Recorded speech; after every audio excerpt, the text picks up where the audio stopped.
Assalamu alaikum students, how are you all? I hope that you are all fine. Welcome to my YouTube channel The Hope 786. Please subscribe the channel and click the bell icon so that you can watch my next video.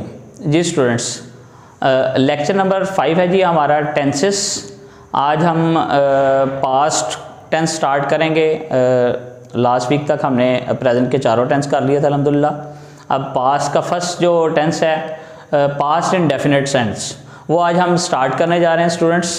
Past indefinite tens mean fail माजी मुतलिक past tense की बात हम कर रहे हैं। इसकी जो दो तारीफ़ें लिखी हैं मैंने, कौन सी हैं जी? जो 1 पे है जी, जिन जुमलों से ये बात मालूम होती है कि काम पहले ही मुकम्मल हो चुका है, कि कुछ देर पहले हुआ है, वो भी माजी में चला गया। नंबर 2, अगर किसी काम का अमल गुजरे हुए ज़माने में शुरू होकर इसी ज़माने में ख़त्म हो जाए, यानी जहाँ से स्टार्ट हुआ है उसी जगह पे ख़त्म हो जाए, तो ऐसे जुमलों को फेल माजी मुतलक कहते हैं।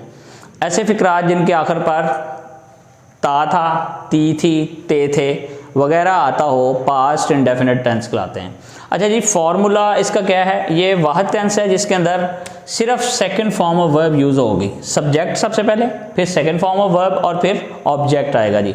अच्छा, जैसे हम पहले लिखते होते थे ही शी इट के साथ सिंगुलर है तो ये आएगा, आई वी यू दे के साथ प्लूरल है तो ये आएगा।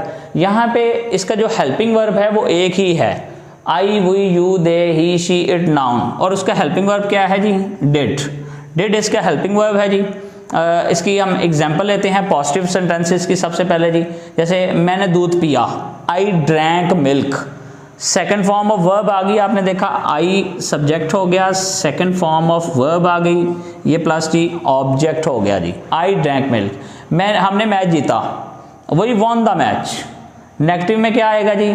सब्जेक्ट आएगा, इसके साथ डिड नॉट आएगा और फर्स्ट फॉर्म आएगी। जब नेगेटिव आ जाता है या इंटेरोगेटिव पास्ट इंडेफिनिट में आ जाता है तो हम क्या लगाते हैं? First form of verb did के साथ लगाते हैं प्लस ऑब्जेक्ट। डिड के बाद हमेशा फेल की पहली फॉर्म इस्तेमाल होती है। ये इंपॉर्टेंट नोट है स्टूडेंट्स, ये नोट कर लें। इसकी आगे एग्जांपल देखते हैं जी। Haris did not play, Haris नहीं खेला, वो बिल्कुल नहीं खेला। वो नहीं आया, ही डिड नॉट कम, वो नहीं आया। इंटेरोगेटिव सेंटेंसेस में क्या करेंगे जी? फॉर्मूला इसका देखते हैं। डिड स्टार्ट पे आ जाएगा, सब्जेक्ट आ जाएगा, फिर फर्स्ट फॉर्म ऑफ वर्ब आ जाएगी और ऑब्जेक्ट आ जाएगा। जैसे फॉर एग्जांपल इसके एग्जांपल लेते हैं। क्या उज़मा ने खाया? Did Uzma eat? क्या फरहान ने लिखा? Did Farhan write? जी स्टूडेंट्स, ये पास्ट इंडेफिनिट का टोटल टेंस था जी। आज हमने पास्ट इंडेफिनिट पे बात की और उम्मीद है आपको आज की मेरी वीडियो भी पसंद आई होगी। ये लेक्चर अच्छा गुजरा होगा। अगर आप में से किसी भी स्टूडेंट ने कोई क्वेश्चन पूछना है तो वो काइंडली कमेंट बॉक्स में लिख सकता है। Thank you very much ji.